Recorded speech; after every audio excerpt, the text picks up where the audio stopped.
Hello everyone, welcome back to my channel পাপি experience blog. Good morning, কেমন আছেন আপনারা সবাই? আশা করব সবাই খুব ভালো আছেন, সুস্থ আছেন। চলুন নতুন একটা ভিডিও নিয়ে হাজির হয়ে গেছি। আর আজকে হচ্ছে ষষ্ঠী, আজ হচ্ছে জামাই ষষ্ঠী। তাই আপনাদের সকলকে জানাই শুভ মহাষষ্ঠী। আর ষষ্ঠীর দিনে আজকে সকাল সকাল আগে গোপালদেরকে স্নান করিয়ে নিচ্ছি।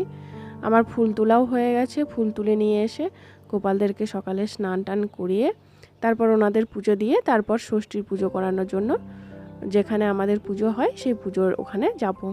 তো আজকে খুব সকাল সকাল উঠে গেছি। আর আজকে সকালে উঠেই গোপালদেরকে প্রথমে ভালো করে স্নান করিয়ে নিলাম। আর এখন এত গরম পড়েছে, একটু জলটা বেশি করে দিয়েই স্নানটা করাচ্ছি। আর একদম পুরো ঠান্ডা জল, একদম মোটর থেকে ডাইরেক্ট যে জলটা উঠে আসে সেই জলটাকেই ধরে নিয়ে এসে স্নান করাচ্ছি। আমি তো ফিল্টারে জল দিয়ে স্নান করাই বা ভোগ নিবেদন করি, ফিল্টারে জল দিই। কিন্তু এখন কি বলুন তো, ফিল্টারের জলটা এত গরম হয়ে যাচ্ছে, মনে হচ্ছে ফুটন্ত গরম জল। তো সেই জন্য ডাইরেক্ট মোটর থেকে যে জলটা তুলে নিয়ে আসি সেই জলটা থেকেই স্নান করাই। ওটা একদম পুরো ঠান্ডা জল, ওটাই ভক্তি, ওটাই স্নানের জন্য ব্যবহার করি। তো চলুন, আমার গোপালদেরকে স্নান করানো হয়ে গেছে। আজকে সবার একটু ড্রেসটা চেঞ্জ করিয়ে দেবো। আমি এই কিছুদিন একটু খালি গায়ে রাখছিলাম, কোনো ড্রেসই পরাচ্ছিলাম না, কারণ এত গরম। শুধু একটা করে প্যান্ট পরিয়ে রাখছিলাম আর খালি গায়েই রাখছিলাম, কারণ খুবই গরম। আজকে একটু আমি নাইট ড্রেস টাইপের যে জামাগুলো সেইগুলোই পরিয়ে দিলাম, এমন কিছু মোটা জামা পরাবো না, যেহেতু প্রচণ্ড গরম। তো সেই জন্য আর লাড্ডুকে আর গুবলুকে একই রকম টাইপের জামা পরালাম, গপুকে একটু এই গোল যে কটনের জামাগুলো সেগুলো একটু পরিয়ে দিলাম। আজকে ষষ্ঠী, বিশেষ বিশেষ দিনগুলো কি মনে হয় বলুন তো, একটু ভালো করে সাজিয়ে গুছিয়ে পুজো করতে। কিন্তু এত গরম, সাজিয়ে গুছিয়ে পুজো করবো বললেও তো হবে না, গপুদের চিন্তাটাও তো করতে হবে। তো সেই জন্য হালকা পাতলার মধ্যে আমি কিন্তু এখন কানেরগুলোও পরাই না, দেখুন কোনো জুয়েলারি পরাই না, আমি এখন সব কিছুই খুলে রেখেছি। শুধুমাত্র গপু যে চাঁদির বালা, চাঁদির হার যেগুলো পরে থাকে রূপোর, সেইগুলোই শুধুমাত্র পরে থাকে। বাকি আমি এক্সট্রা কোনো জুয়েলারি পরাই না। আর লাড্ডু গুবলুকে তো পরাই না। আর কি বলুন তো, লাড্ডু গুবলুর মূর্তিটা এমনই, বেশি কিছু না পরালে না এমন কিছু খারাপ লাগে না দেখতে, কারণ ওই মূর্তিগুলো অলরেডি আগে থেকেই ডিজাইন হয়ে আছে। তো মানে ধরুন গলায় দেখুন নেকলেস হয়ে আছে, তারপর চুলটাও পিতলেরই চুল, সেই রকম মাপে করা আছে, মানে সেই রকম ডিজাইন দিয়ে করা আছে। তো সেই জন্য খালিতেও যদি রেখে দেওয়া যায়, কোনো জুয়েলারি যদি নাও পরানো যায়, খুব একটা খারাপ কিন্তু লাগে না।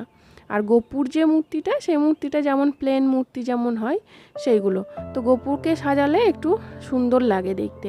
আর লাড্ডুকে গুবলুকে অতটাও যদি আমি শৃঙ্গার না করি তাহলে খুব একটা খারাপ লাগে না, আমি দেখেছি, কারণ ওই মূর্তিগুলো অন্য টাইপের, তো সেই জন্য সুন্দরই লাগে, খুব একটা খারাপ লাগে না।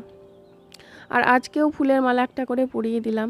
আর হয়তো কিছুদিন হয়তো বেলি ফুল এতটা পরিমাণে ফুটবে আর আমি এরকম প্রত্যেক দিন মালা গেঁথে পরাতে পারবো। তবে হয়তো আর কিছুদিন পরে আর পাবো না। বেলি ফুলের সিজনটা কিন্তু যত গরম থাকে ততই এই ফুলটা কিন্তু ফোটে। গরম যখন আস্তে আস্তে কমতে শুরু করে তখন আর এই বেলি ফুলটা কিন্তু এতটা পরিমাণে ফোটে না। তো প্রত্যেক দিন রোজ সকালে আমি এখন যতই আমার পুজোতে দেরি হোক না কেন, আমি 3 গোপালের জন্য 3টে ফুলের মালা আমি যেমন করেই হোক গেঁথে দিই। কারণ শুধু এইটুকুই মনে হয়, যতদিন ফুলটা ফুটছে ততদিনই তো আমি মালাটা গেঁথে দিতে পারবো, যখন ফুল ফোটা বন্ধ হয়ে যাবে তখন তার মালা দিতে পারবো না। তো সেই জন্য এখন যত কষ্টই হোক, একটু যত দেরিই হোক, একটু মালাটা গেঁথে লাড্ডু গুবলু আর গপুকে একটু মালা দিই। আর বেশ ভালোও লাগে, এত সুন্দর সুগন্ধ ফুল। আমি তো সন্ধ্যের সময় যখন সন্ধে পুজো দিই তখন কি করি বলুন তো, তখন ফুলের মালাগুলো খুলে নিয়ে আমি কিন্তু নিচেই রেখে দিই একটা জায়গার মধ্যে, কারণ শুধুমাত্র ঠাকুর ঘরটা সেন্ট হয়ে থাকবে সেই জন্য। বেলি ফুলের সেন্টে পুরো ঠাকুর ঘর মোহমোহ করে। ধূপ তো অবশ্যই জ্বলে, কিন্তু ধূপের একটা আলাদা সেন্ট আর এই ফুলের একটা আলাদাই গন্ধ। ফুলটা যতক্ষণ শুকিয়েও যায় জানেন তো, তারপরেও কত সুন্দর সেন্ট ওঠে। মানে আমি প্রত্যেক দিন যে ফুলগুলো দিই, পুজো দিই, সেই ফুলগুলো আমার একটা জায়গার মধ্যে আমি রেখে দিই। তারপর সেই ফুলগুলোকে যখন অনেকটা পরিমাণে হয়ে যায় তখন আমি সেই ফুলগুলো কি করি বলুন তো, আমার বাগানের মধ্যে হয় কোনো সময় মাটিটাকে গর্ত করে মাটির মধ্যে ফুলগুলো দিয়ে দিই, আর না হলে কোনো সময় সেগুলো নদীতে গিয়ে বিসর্জন করে দিই। তো বাড়িতে যখন ওই ফুলগুলো রাখাই থাকে একটা জায়গার মধ্যে, সেই জায়গাটাও পুরো বেলি ফুলের সুগন্ধে ছড়িয়ে ওঠে। তো চলুন, গল্প করতে করতে কিন্তু আমার পুজো হয়ে গেছে। আজকে পুজো করা হয়ে গেছে, এমনকি আমার ফল মিষ্টিও রেডি করা হয়ে গেছে। এবার আমি একটা পাত্রের মধ্যে একটু ফুল দিয়ে জলটা রেখে দিলাম। এটা আমি গ্রীষ্মের সময় প্রত্যেক দিনই করে থাকি। এটা দেখুন ডেকোরেশন পারপাসও ভালো লাগে দেখতে, আবার গোপালদের জন্য একটু জল রাখাও হয়।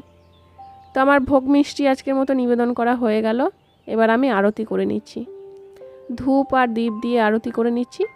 আরতি করা হয়ে গেলে মোটামুটি আজকের আমার পুজো, আজকের ষষ্ঠীর পুজো আমার এইভাবেই খুব সিম্পল সাধারণভাবে পুজোটা করলাম।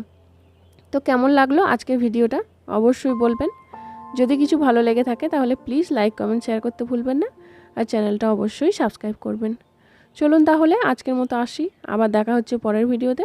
ততক্ষণের জন্য আপনারা সবাই সুস্থ থাকবেন, ভালো থাকবেন, টাটা।